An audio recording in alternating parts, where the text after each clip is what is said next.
मेरा नाम निखिल है। मैंने लड़का होते हुए भी खुद पर बहुत कंट्रोल किया था। कहते हैं कि लड़के बहुत जुनूनी होते हैं, लेकिन मैं ऐसा बिल्कुल भी नहीं था। मेरे सौतेले पिता के चेहरे पर एक जहरीली मुस्कुराहट थी, जैसे किसी शिकार को बेबस देखकर दरिंदा खुश होता है। बिल्कुल इसी तरह कहने लगे कि घर से निकल जाओ, कोई काम धंधा करोगे, पैसे लेकर आओगे, तभी तुम्हें इस घर में रखा जाएगा, तभी तुम्हें खाना मिलेगा, और ये खाना भी तुम्हारे लिए नहीं है। जमीन पर बैठा हुआ मैं खाना खा रहा था। अगले ही लम्हे उन्होंने मेरे हाथ से खाने की थाली छीन ली थी और जमीन पर फेंक दी। थाली में रखा हुआ खाना, सब्जी, पूरी दाल और चावल जमीन पर बिखर गए थे। मैंने कई दिनों से खाना नहीं खाया था। आज मेरी माँ ने मुझे मेरे सौतेले पिता की गैर मौजूदगी में खाना दे दिया था।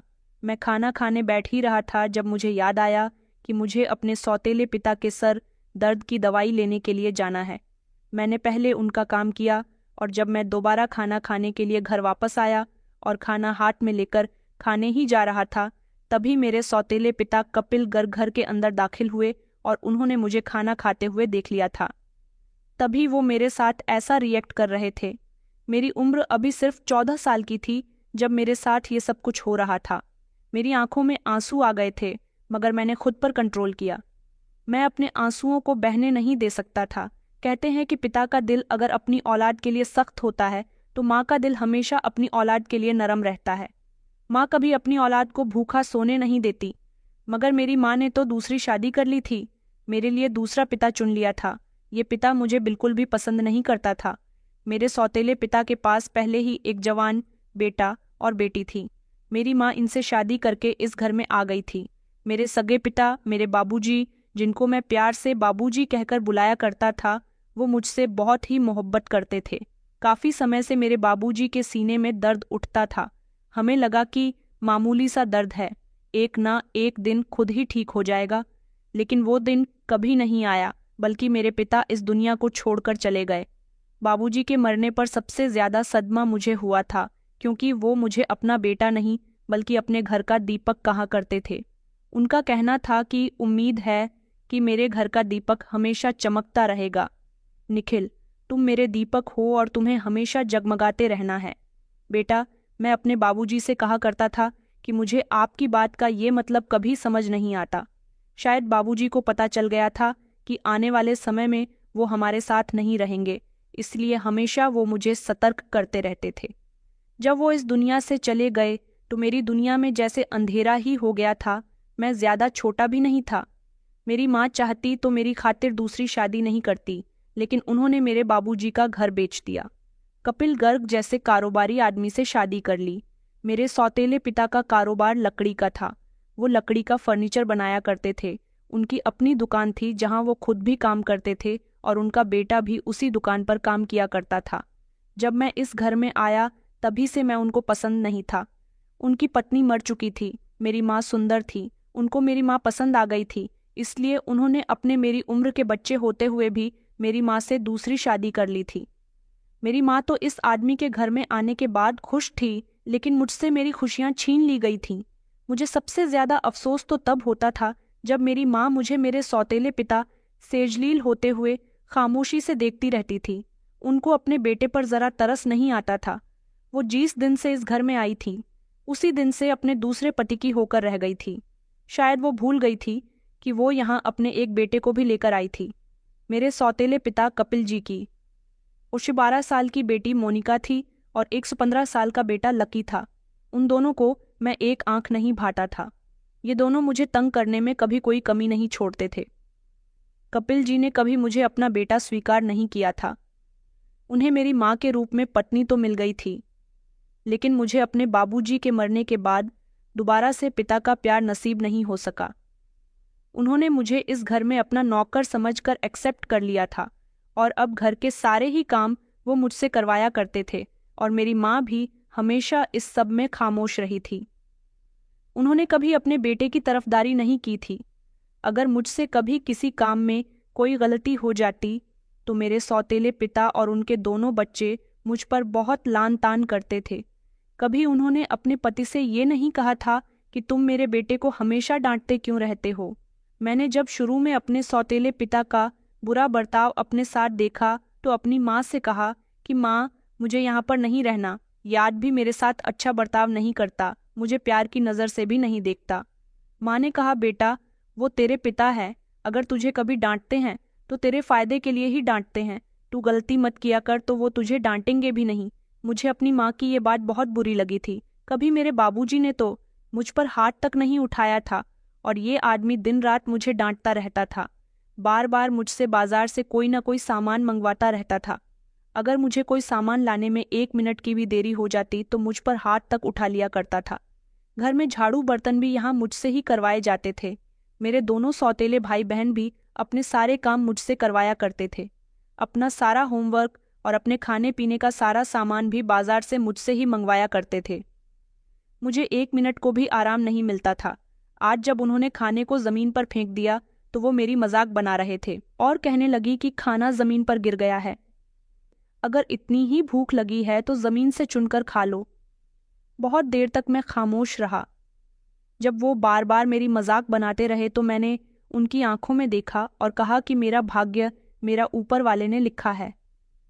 मेरे बाबूजी हमेशा मुझे अच्छा आशीर्वाद दिया करते थे। कहते थे कि तुम दीपक हो और हमेशा जगमगाते रहोगे।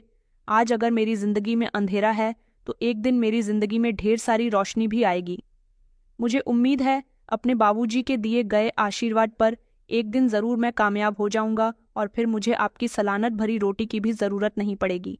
मेरी जिंदगी का सबसे बड़ा सबक शायद यही शब्द थे जो मैंने उसी समय सीखा, और मुझे नहीं पता था कि ये शब्द मेरी जिंदगी को पूरी तरह से बदल कर रखने वाले हैं। मेरे सौतेले पिता बहुत चालाक आदमी थे और शायद इसीलिए उन्होंने मेरी माँ को अपनी बातों में पूरी तरह से काबू करके रखा था। तभी तो वो मेरी तरफ से उनको कुछ भी नहीं बोलती थी। हमेशा मेरे सौतेले पिता ने मुझसे कहा कि मुझे तो तुम्हारी मौजूदगी इस घर में बिल्कुल भी अच्छी नहीं लगती। तुम मेरे कौन नहीं हो? तुम अपने पिता के साथ क्यों नहीं मर गए? माँ के सामने वो तसल्ली देने के लिए कभी कभी वो मुझसे मीठे बोल बोल दिया करते थे, लेकिन उनके पीछे हमेशा मेरे साथ अपनी नफरत ही जाहिर किया करते थे और मैं सब कुछ खामोशी से बर्दाश्त करता था। जब मेरे बाबूजी जिंदा थे तब मैं शहर के प्राइवेट स्कूल में पढ़ रहा था, लेकिन जब मेरी माँ ने इस इंसान से शादी कर ली तब यहाँ मुझे पढ़ने की इजाज़त नहीं दी गई। मेरे सौतेले पिता का कहना था कि तुम्हें पढ़ने लिखने की कोई ज़रूरत नहीं है, तुम हमारे घर के हमेशा नौकर बन के रहना। तुम्हें यहाँ 2 वक्त की रोटी मिल रही है, रहने के लिए घर मिल रहा है, पहनने के लिए कपड़े मिल रहे हैं, यही बहुत है। तुम पढ़ लिख कर क्या करोगे? और तुम्हारी पढ़ाई लिखाई का खर्चा तुम्हारे पहले पिता ने उठा लिया। मैं तुम्हारे लिए कुछ नहीं कर सकूंगा। अब मैं इस घर का नौकर बन चुका था जो सुबह से लेकर शाम तक इन सब की गुलामी किया करता था और फिर भी सबकी गालियां सुनता था। सामान लाने में देर क्यों करती? मेरी टांगे ठीक से क्यों नहीं दबाई? तुम निखट्टू हो, बेकार हो। मेरी माँ सब कुछ देखकर भी अनजान बन जाया करती थी। मैं कहता था कि माँ, मुझसे इस घर में बहुत काम करवाया जाता है, तो वह कहती थी कि बेटा, ये घर तुम्हारा ही है, इस घर में रहना है तो इन लोगों का काम तो करना ही पड़ेगा। मेरी माँ तो इस घर की मालकिन बन गई थी क्योंकि इस घर में उनको बहुत इज्जत दी जाती थी, लेकिन मुझे हमेशा पराया ही समझा गया। अगर मेरी माँ को कभी कभी मुझ पर तरस आ भी जाता तो वो भी कपिल जी के सामने कुछ भी बोलने की हिम्मत नहीं रखती थी। लेकिन आज जब उन्होंने मेरा खाना जमीन पर फेंक दिया तो मुझे एहसास हुआ कि मैं कब तक ये सब कुछ बर्दाश्त करता रहूंगा। मैं भी तो इंसान हूँ, मुझे भी तो जीने का हक है। मैं इस जुल्म के आगे सिर्फ अपनी माँ की खातिर झुकता था। सोचता था कि मेरी माँ इस घर में खुश है। मैं जब भी अपने सौतेले पिता से या उनके बच्चों से कुछ कहने के लिए जाता तो वो मुझे डांट दिया करती थी, मुझसे नाराज हो जाती थी और कहती थी कि अगर तुम्हें अपनी माँ को सुकून से इस घर में देखना है तो इन लोगों की बातों को बर्दाश्त करना होगा, और गलती हर बार तुम्हारी ही होती है। तुम्हें मेरे पति का एहसान मानना चाहिए कि उसने तुम्हें इस घर में जगह दी, वरना आजकल कोई गैरों के लिए कुछ नहीं करता। माँ एक दिन गुस्सा करती हुई मेरे पास आई और कहने लगी, लकी कह रहा है कि तुमने उसका होमवर्क ठीक से नहीं किया, जल्दबाजी में तुमने उसका असाइनमेंट खराब कर दिया। बेटा, तुम्हें समझ क्यों नहीं आती? इस घर में रहना होगा तो इन लोगों की बात माननी होगी, उनके काम करने होंगे, वरना ये लोग तुम्हें इस घर से निकाल देंगे और शायद तुम्हारे साथ साथ मुझे भी निकाल दे। लेकिन एक बात कान खोलकर सुन लो, तुम यहाँ से भले ही चले जाओ, लेकिन मैं यहाँ से कहीं नहीं जाऊंगी। मैंने अपनी माँ के ही शब्द सुनकर बेबसी से उनको देखा। मुझे अपनी माँ से ऐसी उम्मीद नहीं थी कि अब वो बाबूजी के मरने के बाद इतनी बदल गई थी कि उन्हें अपना सगा बेटा भी दिखाई नहीं देता था। मैंने माँ से लकी की शिकायत करनी चाही तो उन्होंने उल्टा मुझे रोक दिया और कहने लगी कि अब मैं तुम्हारी बातें नहीं सुनना चाहती। माँ के शब्द हमेशा मेरे लिए सख्त होते थे। वो यहाँ आने के बाद बहुत बदल गई थी। मैं खामोश हो जाता था। मैं किसी के सामने तो नहीं रोता था, लेकिन जो कुछ मेरे साथ हो रहा था उससे मैं अकेले अकेले रोया करता था। इन सब की वजह से मेरे बचपन पर बहुत बुरा असर पड़ रहा था। कपिल जी ने कह दिया था कि ये स्कूल नहीं जाएगा, इसे हम यहीं पर अपने घर का नौकर बनाकर रखेंगे। मैंने कहा माँ, लेकिन मैं पढ़ना चाहता हूँ। लेकिन माँ ने मुझे इशारा देकर खामोश करवा दिया कि अपने पिता के आगे कुछ मत बोलो। मेरी माँ ने तो मुझे खामोश करवा दिया था, लेकिन उन्हें ये नहीं पता था कि उनके इस फैसले की वजह से उनके बेटे का फ्यूचर बर्बाद हो रहा है। अब मेरा दिन सुबह सवेरे शुरू होता, इन लोगों के सारे काम करने में ही खत्म हो जाता था। मुझे अपने लिए भी 1 मिनट की फुर्सत नहीं मिलती थी। मुझे इस घर में प्यार करने वाला कोई भी नहीं था, यहाँ तक कि मेरी सगी माँ भी नहीं। मैं तो इस घर में अपनी मर्जी के मुताबिक खाना भी नहीं खा सकता था। मुझे अच्छी तरह से याद था, जब मेरा जन्मदिन होता था तो बाबूजी माँ से कहकर मेरी पसंद का खाना बनवाते थे। मुझे चावल की खीर बहुत पसंद थी। माँ मेरी पसंद का खाना बनाने के साथ साथ मेरे लिए चावल की खीर भी बनाया करती थी, लेकिन इस घर में आने के बाद तो वो मेरा जन्मदिन भी भूल गई थी। मुझे अपना जन्मदिन अच्छे से याद था। मैंने माँ से कहा, माँ, मेरे लिए चावल की खीर बनाओ ना, आज मेरा जन्मदिन है। कपिल जी ने ये बात मुझे अपनी माँ से कहते हुए सुन लिया था। उन्होंने कहा कि हमारे घर में फालतू का राशन नहीं आता जो तुम पर बर्बाद किया जाए। उन्होंने माँ से कहा, रेवती, देखो, तुम्हारे बेटे का यहाँ पहले ही बहुत ख्याल रखा जाता है, इससे कहो कि इसे ज्यादा फरमाइश करने की जरूरत नहीं है। मुझे अपनी माँ पर गुस्सा आया था। उन्होंने मेरी ख्वाहिश पूरी नहीं की, बल्कि अपने पति की बात मान ली थी। वो खामोश खड़ी रही थी। मेरी आंखों में आंसू आ गए थे। एक दिन माँ ने कहा कि वो अपने कुछ रिश्तेदारों के यहाँ जाना चाहती है। मैंने माँ से कहा, माँ, मुझे भी अपने साथ ले चलो ना। लेकिन माँ मुझे छोड़कर मोनिका को अपने साथ लेकर चली गई और मैं घर में इधर से उधर काम करने में लगा हुआ था। मैं अपनी माँ की आंखों में देख चुका था, जहाँ मेरे लिए बिल्कुल भी मोहब्बत नहीं रही थी। वो मुझे साथ लेकर नहीं गई तो क्या हुआ, जाते समय मुझे तसल्ली तो दे ही सकती थी। मैंने फिर से अपनी आंखों में आने वाले आंसू साफ किए और सोचा कि अगर मेरे बाबूजी आज जिंदा होते तो मुझे ये दिन देखना न पड़ता। माँ तो अपनी सौतेली बेटी के साथ घर से चली गई थी। उसके थोड़ी ही देर के बाद जब कपिल जी घर के अंदर दाखिल हुए तो उन्होंने माँ को आवाज़ लगाई। जब मैंने उनको बताया कि माँ घर में नहीं है, मोनिका के साथ अपने किसी रिश्तेदार के यहाँ गई है, पहले तो कपिल जी काफ़ी देर तक कुछ सोच विचार करते रहे। उनके चेहरे पर एक शातिराना मुस्कुराहट फैल गई थी। इतने में लकी भी स्कूल से आ गया। उसने अपना बैग फेंककर मेरे मुंह पर मारा और कहने लगा कि बाहर बहुत गर्मी हो रही है, मेरे लिए एक ग्लास पानी लेकर आओ। मैं जल्दी से उसके लिए पानी ले आया, लेकिन पानी ठंडा नहीं था। उसने उस समय ग्लास जमीन पर दे मारा और कहने लगा कि तुमसे कोई काम ढंग से नहीं होता। ये सब कुछ कपिल जी बैठे हुए देख रहे थे। लकी मुझ पर जोर जोर से चिल्ला रहा था। उसने चिल्लाते चिल्लाते मुझे गाली भी दी थी, साथ ही मेरे बाबूजी को भी गाली दी। जब उसने मेरे बाबूजी को गाली दी तो मेरा खून खौल उठा था। मैंने अपने हाथ में पकड़ी ट्रे उसके सर पर जोर से मार दी। मुझे ऐसा करते देखकर कपिल जी ने जोर जोर से चिल्लाना शुरू कर दिया। उन्होंने मेरा हाथ पकड़ा और कहा कि अभी और इसी वक्त मेरे घर से निकल जा। तेरी हिम्मत कैसे हुई मेरे बेटे पर हाथ उठाने की? उनके कहे शब्द सुनकर मेरे होश उड़ गए कि मैं कहाँ जाऊंगा। मैं उनसे माफ़ी मांगने लगा कि मुझसे गलती से हो गया, लेकिन उन्होंने मेरी एक न सुनी। मेरी किसी रिक्वेस्ट का उन पर कोई असर नहीं हुआ, लेकिन उन्होंने ज़बरदस्ती मुझे घर से निकाल दिया और कहा कि आइंदा यहाँ वापस मत आना, तुम्हारी माँ को हम बता देंगे कि तुम घर से भाग गए हो। उन्होंने मेरे कमरे में जाकर मेरे थोड़े से कपड़े मुझे दे दिए थे और कहा था कि जाओ यहाँ से, अब मत आना यहाँ। और अगर तुम वापस आए तो मेरे बेटे पर जानलेवा हमला करने के आरोप में तुम्हें पुलिस के हवाले कर दूंगा। दरवाज़ा जोर से बंद कर दिया गया था और मैं बाहर खड़ा रहा। उस दिन मुझे ऐसा लगा जैसे कि मैं अनाथ हूँ, मेरा इस दुनिया में कोई भी नहीं है। अब मैं कहाँ जाऊं? इधर उधर चलते चलते मुझे रात हो गई थी।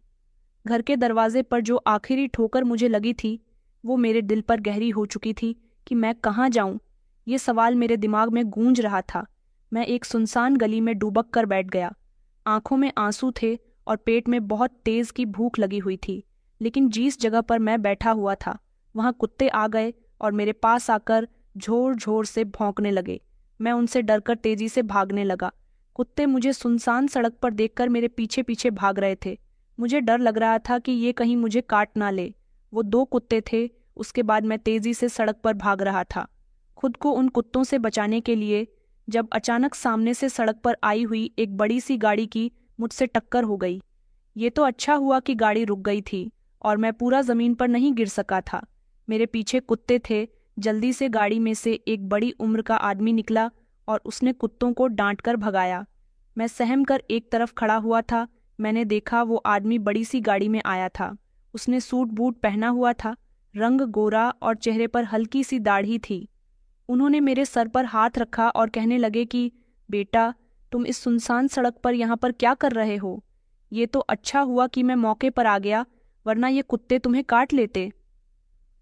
मैं उनकी बात पर पूरी तरह से खामोश रहा। मुझे डरा सहमा देखकर वो समझ गए थे कि मैं बहुत परेशान हूँ। उन्होंने कहा कि तुम अकेले हो? मैंने कहा, जी मेरे साथ कोई नहीं है। मेरी हालत देखकर उन्होंने मुझे अपनी गाड़ी में बैठने को कहा और फिर वो मुझे अपनी गाड़ी में बिठाकर बड़े से घर में लेकर आ गए थे। ये घर उनका था। उन्होंने कहा कि आओ बेटा, ये मेरा घर है, मेरे घर में तुम्हारा स्वागत है। मैं गाड़ी से उतर गया था। उन्होंने कहा कि चलो घर के अंदर।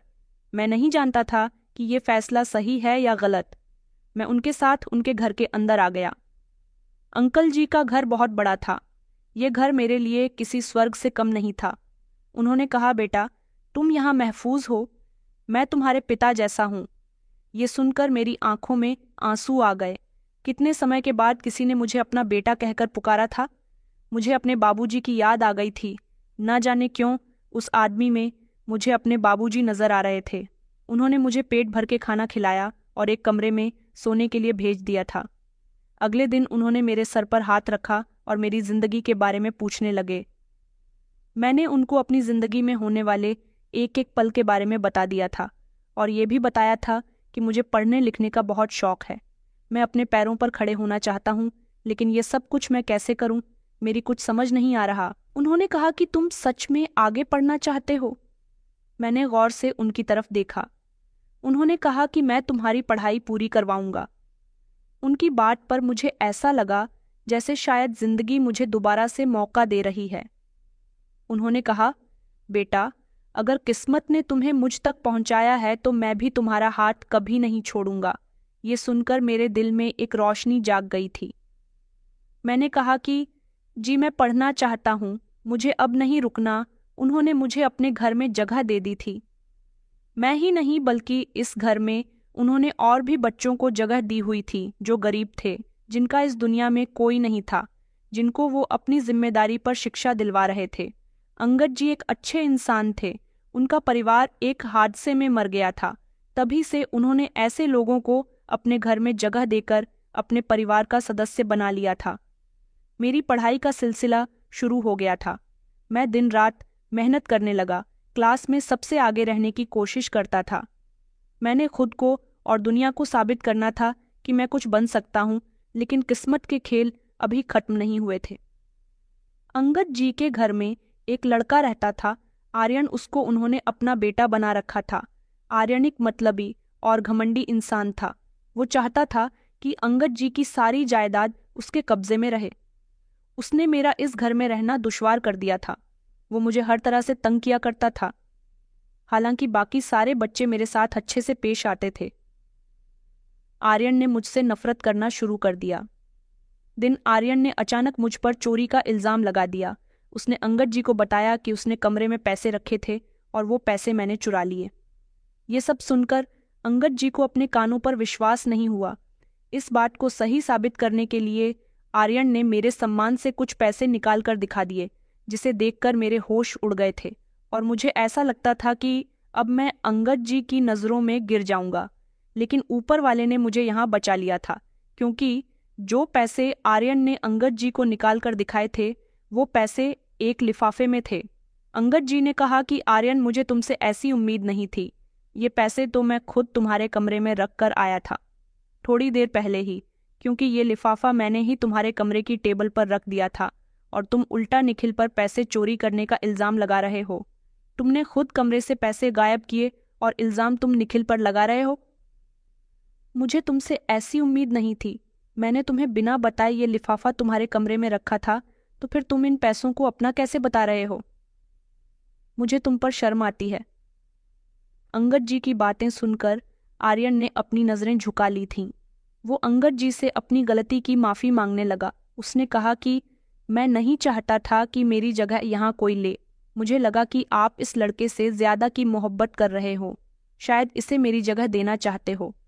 अंकल जी गुस्सा होते हुए कहने लगे, हाँ, मैं कुछ ऐसा ही कर रहा था, लेकिन यहाँ हर बच्चे के लिए मेरे दिल में अपनी अलग जगह है। यहाँ कोई किसी की जगह नहीं ले रहा। याद रखो कि जिस तरह यहाँ निखिल आया है, उसी तरह एक दिन मैं तुम्हें भी यहाँ लेकर आया था। तो फिर तुम ये हरकत कैसे कर सकते हो आर्य? बार बार अपनी गलती की मुझसे और अंगद जी से माफ़ी मांग रहा था। मैंने उसे खुशी खुशी माफ़ कर दिया। अंगद जी अपने कमरे में आ गए थे और उन्होंने मुझे अपने कमरे में बुलाया था। जब मैं उनके पास गया तो उन्होंने आर्यन की तरफ से मुझसे माफ़ी मांगी थी। उनका कहना था कि बेटा, कुछ लोग तुम्हें इसी तरह से गिराएंगे और इसी तरह से उठाएंगे। तुम्हें अपने हक की लड़ाई खुद लड़नी होगी। तुम्हें कभी भी खुद को कमज़ोर नहीं करना है। मैं हमेशा तुम्हारे साथ हूँ, तुम्हें बस अपने रास्ते पर चलना है। उनके शब्दों से मुझे आगे बढ़ने की तसल्ली मिली थी। मैंने खुद से वादा किया था कि मैं अपनी पढ़ाई पर पूरा ध्यान दूंगा। फिर वो दिन भी आ गया था जिस दिन मुझे बेचैनी का इंतज़ार था, क्योंकि कई साल इसी तरह से गुजर गए थे। मेरा 12th कंप्लीट हो चुका था। मैंने अंगद अंकल को बताया कि मैंने पूरे ज़िले में टॉप किया है। उन्होंने मुझे गले से लगा लिया। उनकी खुशी के ठिकाने नहीं थे। वो मुझसे बहुत ज़्यादा खुश हो रहे थे, ऐसे जैसे कोई अपनी औलाद के लिए होता है। उस दिन अंगद अंकल के एक दोस्त घर पर आए थे। अंगद अंकल ने उनको इसीलिए बुलाया था ताकि वो अपनी यूनिवर्सिटी में मेरा एडमिशन कर सके, क्योंकि वो एक बहुत बड़ी यूनिवर्सिटी के डायरेक्टर थे। मेरी काबिलियत देखकर उन्होंने मुझे फ़ौरन ही अपनी यूनिवर्सिटी में एडमिशन दे दिया था। यहाँ तक कि उन्होंने स्कॉलरशिप का भी काफ़ी बंदोबस्त कर दिया। ये सुनकर मेरी खुशी के ठिकाने नहीं रहे थे। मुझे अपने कानों पर विश्वास नहीं हो रहा था। मैंने उनका आशीर्वाद लिया और कहा कि मैं आपका ये एहसान कभी नहीं भूलूंगा। उन्होंने कहा कि कभी तुम्हें अपनी मेहनत से पीछे नहीं हटना, अपनी मेहनत को हमेशा इसी तरह जारी रखना, तभी तुम कामयाब बन सकोगे। मेरी आंखों में आंसू आ गए थे। उस दिन मुझे अपने बाबूजी की फिर से बहुत याद आई थी कि अगर आज वो जिंदा होते और मुझे इस मुकाम पर देखते तो कितना खुश होते। जिंदगी ने एक बार फिर साबित कर दिया कि जब सब दरवाजे बंद हो जाए तब भी ऊपर वाला हमारे लिए कोई ना कोई रास्ता ज़रूर निकाल देता है। मैंने स्कॉलरशिप पर अपनी पढ़ाई जारी रखी। यूनिवर्सिटी में मेरा पहला दिन था और मैं काफ़ी नर्वस था। मैंने खुद को यकीन दिलाया कि अब सब कुछ ठीक हो चुका है, लेकिन किस्मत के अपने ही खेल होते हैं। हमारे होनहार कॉलेज टॉपर यहाँ कैसे? ये आवाज़ आई। मेरा दिल 1 मिनट के लिए थम गया था। मैंने पीछे पलटकर देखा तो सामने लकी खड़ा हुआ था, जो इतने सालों बाद भी मुझे पहचान गया था। ये वही था जो मुझे कभी मेरी औकात याद दिलाता था, जो अपने पिता के कहने पर मुझसे नफरत करता था। उसने कहा कि यहाँ पर क्या कर रहे हो तुम? मुझे तो लगा कि उस दिन घर से निकलने के बाद तुम मर गए होगे, मगर तुम तो अभी तक जिंदा हो, और इतनी बड़ी यूनिवर्सिटी में तुम कैसे? मैंने खुद पर कंट्रोल किया और कहा कि मैंने अपनी कामयाबी के बलबूते पर यहाँ पर एडमिशन लिया है, तुम्हारी तरह सिफारिश लगाकर नहीं, क्योंकि मैं जानता था कि वो शुरू से ही पढ़ाई में अच्छा नहीं रहा था और अभी भी अच्छा नहीं होगा। उसके चेहरे का रंग उड़ गया। ओहो, जबान भी चल रही है, लेकिन याद रखना, जितनी ऊंचाई पर जाओगे गिरना भी उतना ही दर्दनाक होगा। मैंने उसकी आंखों में देखा जो जलन से भरी हुई थी। मैं बोला नहीं था, क्योंकि ये जलन सिर्फ मेरा हौसला तोड़ने के लिए थी। मैं खामोश रहा, क्योंकि मेरा जवाब मेरी कामयाबी थी। मेरे रिजल्ट के बारे में यूनिवर्सिटी के कुछ लोग जानते थे, इसलिए वो मेरी इज्जत करने लगे, लेकिन ने मुझे यहाँ भी नहीं छोड़ा था। वो हर मौके पर मेरा मजाक उड़ाने के लिए तैयार रहता था, मेरे कपड़ों पर, मेरे रहन सहन पर कमेंट पास करता था, लेकिन मैंने उसे हमेशा इग्नोर किया और सिर्फ पढ़ाई पर ध्यान दिया। उस रात मैं अंगद अंकल के पास बैठा हुआ था, जिन्होंने मेरे सर पर हाथ रखा और कहने लगे कि बेटा, कुछ लोग तुम्हें फिर से जमीन पर गिराने की कोशिश करेंगे, लेकिन तुम हिम्मत मत हारना। उस दिन मैंने खुद से वादा किया कि मैं लकी की बातों को कभी भी अपने रास्ते की रुकावट में नहीं आने दूंगा। यूनिवर्सिटी में मैंने अपनी मेहनत जारी रखी, लेकिन जिंदगी हमेशा हमें वो नहीं देती जिसकी उम्मीद रखते हैं। कभी कभी वो कुछ ऐसा सामने ले आती है जो हमें आजमाइश में डाल देता है। मैं लाइब्रेरी में बैठा हुआ था जब किसी ने मेरे सामने किताब रखी। उसने कहा, यह शायद तुम्हारे काम आ सके। मैंने सर उठाकर देखा, एक खूबसूरत लड़की मेरे सामने खड़ी हुई थी। नीला सूट, सिंपल सलूक और आंखों में काजल, गोरा रंग, चेहरे पर हल्की सी मुस्कुराहट। मैंने कहा, थैंक यू, मगर मुझे ये नहीं चाहिए थी। उसने कहा कि मैंने देखा कि आप बार बार लाइब्रेरी में यही बुक तलाश कर रहे थे, इसलिए मैंने सोचा कि मैं आपकी हेल्प कर दूं। मैंने उसे बुक लिया और थैंक यू कह दिया। वो मेरे सामने बैठ गई और कहने लगी कि मेरा नाम शनाया है और तुम निखिल हो ना, राइट? मैंने गर्दन हिलाकर कहा कि हाँ, ये मेरी और शनाया की पहली मुलाकात थी, और शायद मैं इस समय नहीं जानता था कि ये मुलाकात कोई मामूली मुलाकात नहीं थी, बल्कि एक कहानी की शुरुआत थी। वक्त गुजरता गया और यूनिवर्सिटी में मेरी और शनाया की दोस्ती बढ़ गई। वो पढ़ाई में भी बहुत अच्छी थी और दूसरी लड़की उससे बहुत अलग थी। एक दिन उसने हंसते हुए मुझसे पूछा, तुम इतने सीरियस क्यों रहते हो? मैंने भी कह दिया कि मुझे जिंदगी ने हंसने का ज्यादा मौका ही नहीं दिया। उसने कहा कि फिर शायद वक्त आ गया तुम्हें हंसना सिखाया जाए। शनाया की बातों में सच्चाई और अपनापन था, और शायद इसीलिए मैंने पहली बार किसी से खुलकर बात करना शुरू किया था। लेकिन एक दिन हकीकत ने मुझे चौंका दिया। जब यूनिवर्सिटी के मेरे एक दोस्त ने मुझे बताया कि शनाया एंगेज्ड है, मेरे हाथ में जो बुक्स थीं, ये खबर सुनकर ज़मीन पर गिर गई। और फिर मुझे ये भी पता चला कि उसका मंगेतर इसी यूनिवर्सिटी में पढ़ता है और बहुत अमीर परिवार का रहने वाला है। ये सुनकर मेरे दिल को धक्का सा लगा था, लेकिन मैं तो सिर्फ शनाया को अपनी एक अच्छी दोस्त समझता था। उसी रात में बहुत देर तक छत पर बैठा रहा। मैंने खुद को समझाया कि शनाया और मैं सिर्फ दोस्त है। मेरे जिंदगी में पहले ही इतनी मुश्किलें हैं, मैं इन चीज़ों में नहीं पड़ सकता, लेकिन दिल को समझाना इतना आसान नहीं होता। मैंने खुद से एक वादा किया कि चाहे कुछ भी हो जाए, मैं अपनी इज्जत, अपनी मोहब्बत और अपने सपनों को किसी के लिए नहीं छोड़ूंगा। यूनिवर्सिटी की जिंदगी तेज रफ्तार के साथ बढ़ती जा रही थी, मगर मैं जानता था कि ये सुकून ज्यादा देर कायम नहीं रहने वाला। शनाया के मंगेतर की मौजूदगी ने मेरे लिए खतरे की घंटी बजा दी थी। वो एक अमीर पिता का बिगड़ा हुआ बेटा था, खूबसूरत था, घमंडी था। उसके लिए इस दुनिया में सब कुछ दौलत ही थी, और जिस चीज को वो चाहता था उसे किसी भी कीमत पर हासिल करके ही मानता था। मगर मुझे नहीं पता था कि शनाया का मंगेतर रोहन मेरे वजूद को अपना खतरा समझ रहा है। लेकिन जल्द ही उसका बिहेवियर बदलने लगा। पहले वो मुझे इग्नोर किया करता था और अब गलत कमेंट पास करने लगा था। उसने कहा कि शनाया को तुम्हारी दोस्ती की ज़रूरत नहीं है, वो तुम पर सिर्फ तरस खा रही है।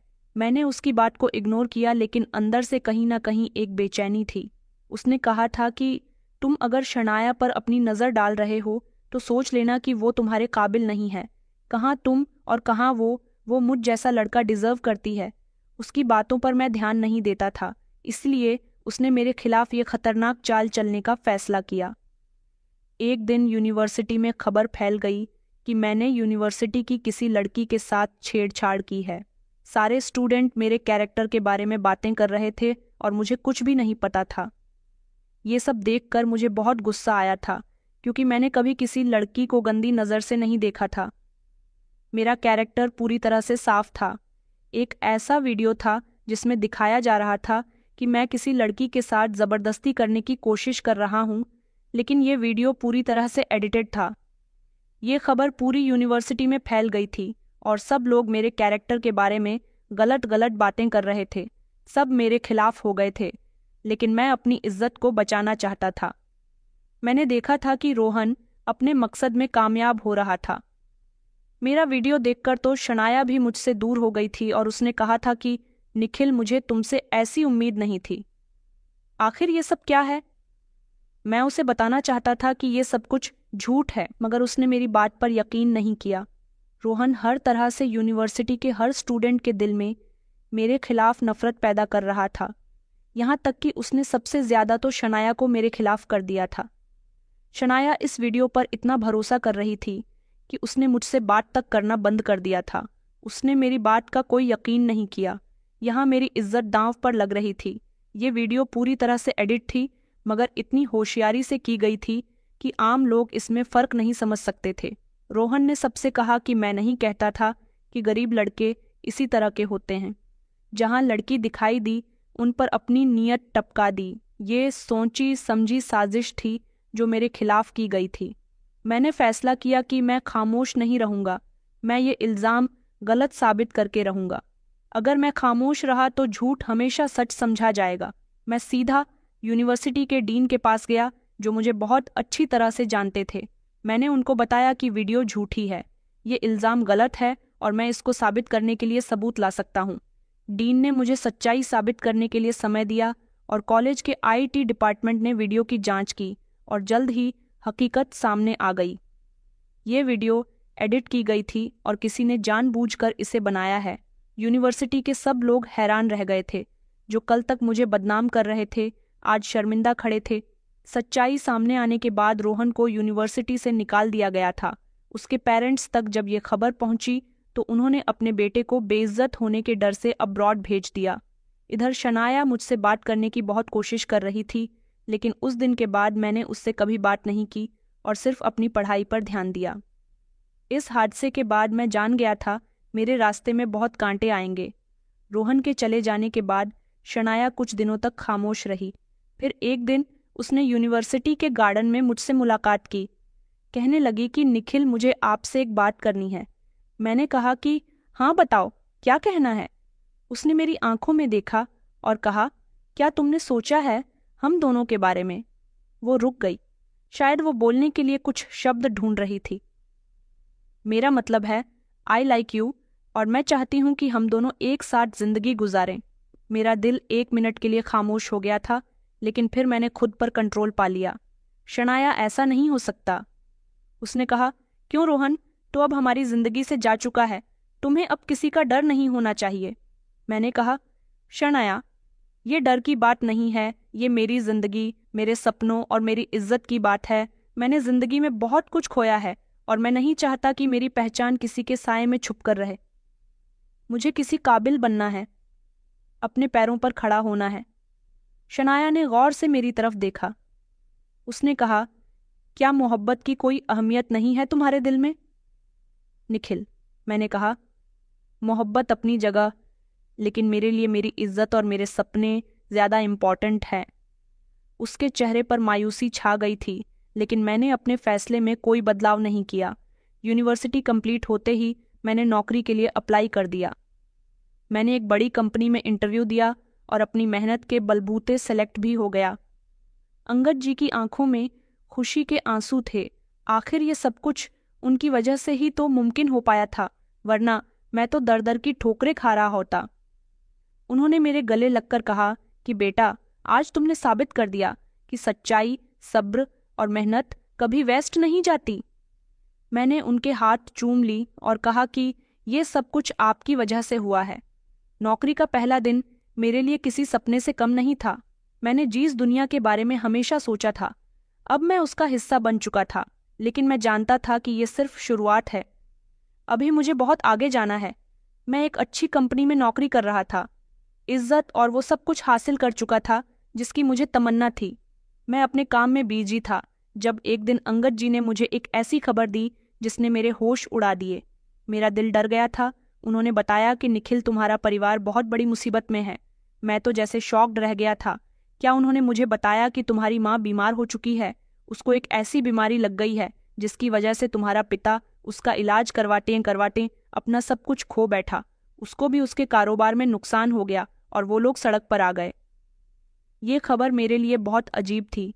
मैं नहीं जानता था कि इस बात पर खुशी मनाऊं या फिर अफसोस करूं।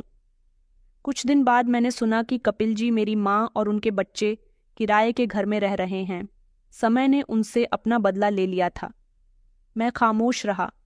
मैं जानता था कि उस समय मेरे दिल में उन लोगों के लिए रहम नहीं था, लेकिन क्या सच में मुझे उन पर खुश होना चाहिए? एक दिन ऑफिस से वापस आने पर मैंने किसी को अपने सामने देखा। लकी और मोनिका। उनकी आवाज में एक अजीब सी शर्मिंदगी थी।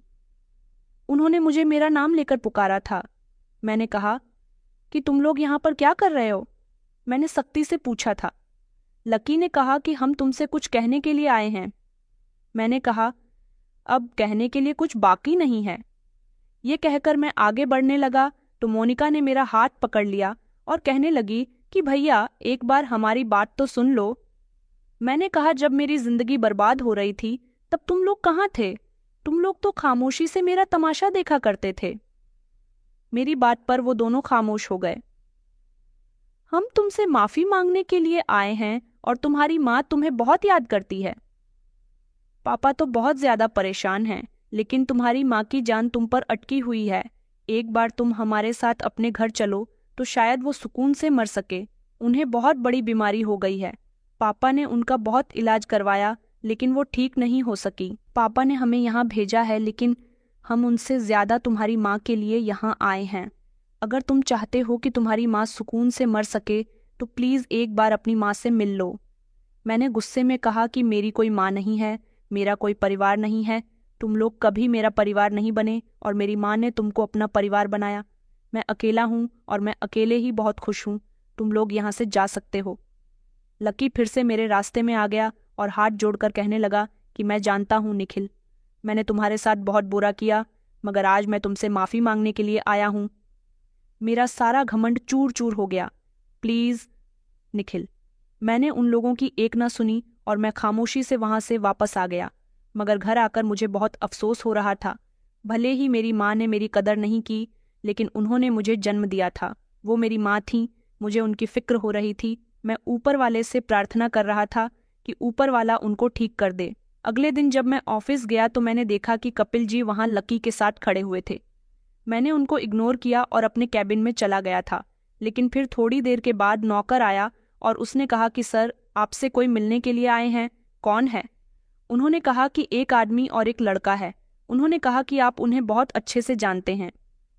मैं समझ गया था। मैंने कहा ठीक है, उनको मेरे कैबिन में भेज दो।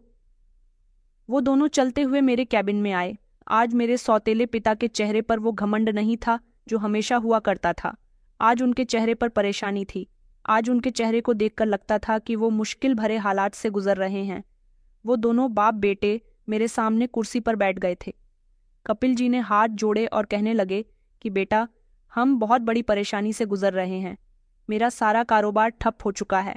लकी को कहीं नौकरी नहीं मिल रही क्योंकि वो किसी काबिल नहीं है। तुम इसे यहाँ नौकरी पर रखवा दो।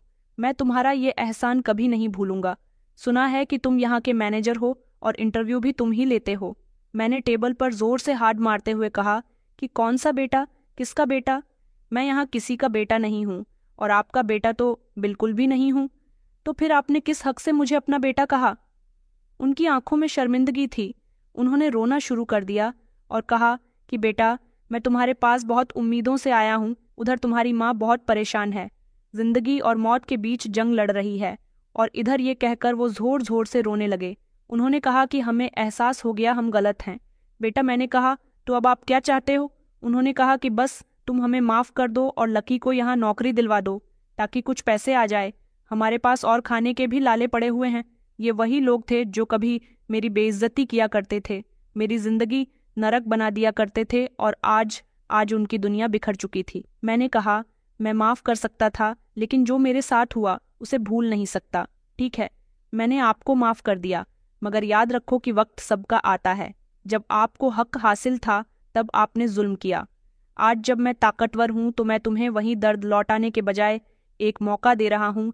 इसलिए नहीं कि तुम इसके लायक हो, बल्कि इसलिए कि मैं तुम्हारी तरह नहीं हूँ। मेरे सौतेले पिता की आंखों में आंसू आ गए थे। मैंने अपनी कंपनी में लकी को नौकरी दिलवा दी थी। ये बात पूरे ऑफिस में खुल गई थी कि लकी और उसके पिता ने मेरे साथ क्या किया। सब लोग उन दोनों के बारे में बातें बना रहे थे, मगर मैंने इस टॉपिक पर कोई बात नहीं की। सब लोग मेरी इज्जत करने लगे। इस ऑफिस में मेरी इज्जत पहले से भी ज्यादा बढ़ गई। लोग कहने लगे कि ये लड़का चाहता तो अपना बदला भी ले सकता था, लेकिन इसने अपना दिल बड़ा किया। मैं आप लोगों से यही कहना चाहूँगा कि अगर हम किसी से उनके जैसा ही बदला ले तो उनमें और हम में कोई फर्क नहीं रह जाएगा। ऊपर वाले ने उनको उनके किए की सज़ा दे दी, तो फिर मैं कौन होता हूँ दोबारा से उनको सज़ा देने वाला। उन पर रहम करने से मेरी इज्जत और भी ज़्यादा बढ़ गई और मैं अपने लिए इज्जत ही कमाना चाहता था। एक दिन लकी फूट फूट का रोने लगा और कहने लगा कि तुम्हें अपनी माँ की याद नहीं आती। चलो ना निखिल, वो तुम्हें बहुत याद करती है। मैंने अपने यहाँ भी दिल बड़ा किया और मैं अपनी माँ से मिलने के लिए उनके घर चला गया। कई सालों के बाद मैं इस घर में वापस आया था। इस घर को देखकर मुझ पर होने वाला एक एक अत्याचार मुझे याद आया, और जब मेरी नज़र अपनी माँ पर गई तो फौरन ही मेरी आंखों में आंसू आ गए। मेरा मन तो कर रहा था कि मैं उनके गले से लगकर फूट फूट कर रोऊं, लेकिन मेरी माँ इस काबिल नहीं रही थी। मैंने उनको माफ़ कर दिया क्योंकि मुझे देखकर वो अपने हाथ जोड़ रही थी। मैंने उनसे कहा कि माँ, मैंने आपको माफ़ कर दिया माँ, मैं पहले ही आपका बेटा हूँ। आप शायद अपने बेटे को भूल गई थी, लेकिन अभी भी आपका दर्जा और आपका हक ज़्यादा बड़ा है। मैंने इतना कहा कि मेरी माँ ने अपनी आंखें बंद कर लीं और फिर वो सुकून की मौत मर सकी। मुझे अपनी माँ की मौत पर अफसोस हुआ था, लेकिन इतना नहीं हुआ था जितना अफसोस मुझे जब हुआ करता था जब मैं इस घर में रहता था और अपनी माँ को बदलते हुए देखता था। मेरी माँ का अंतिम संस्कार हो गया, सब कुछ ठीक से हो गया। मेरे दिल का बोझ हल्का हो गया क्योंकि मेरे खिलाफ रहने वाले लोगों को अंजाम मैं अपनी आंखों से देख चुका था। कुछ समय इसी तरह से गुजर गया जब एक दिन मेरा सामना अपने ऑफिस में शनाया से हुआ, जो पूरे 1 साल के बाद भी मेरी मोहब्बत का इंतजार कर रही थी। उसने दोबारा से मुझसे अपनी मोहब्बत का इजहार किया और कहने लगी कि तुम्हारे जैसा इंसान मैंने अपनी पूरी दुनिया में नहीं देखा। तुम्हें मेरी मोहब्बत दिखाई नहीं देती तो कोई बात नहीं, लेकिन मैं तुमसे ही शादी करूंगी। तुम्हारे जवाब का इंतजार करूंगी। वो मुझसे शादी करने के लिए जिद पर अड़ गई थी और अब मैं भी कामयाबी की ऊंचाइयों तक पहुंच गया था। मैंने अपना बिजनेस अलग से सेट कर लिया था और फिर मैं खुद एक कामयाब और काबिल इंसान बनने के बाद अपना रिश्ता शनाया के घर लेकर गया था। उसके पिता बहुत खुश हुए थे और उन्होंने खुशी खुशी अपनी बेटी का हाथ मेरे हाथ में दे दिया। इस तरह इज्जत से मेरी शादी शनाया के साथ हो गई और मुझे मेरी मोहब्बत भी मिल गई, और मेरे साथ इस दुनिया में जो जो जुल्म हुआ उस सब का बदला भी मिल गया था। तो दोस्तों, उम्मीद करती हूँ आपको हमारी कहानी पसंद आई होगी। कहानी पसंद आई है तो वीडियो को लाइक और चैनल को सब्सक्राइब करें। धन्यवाद।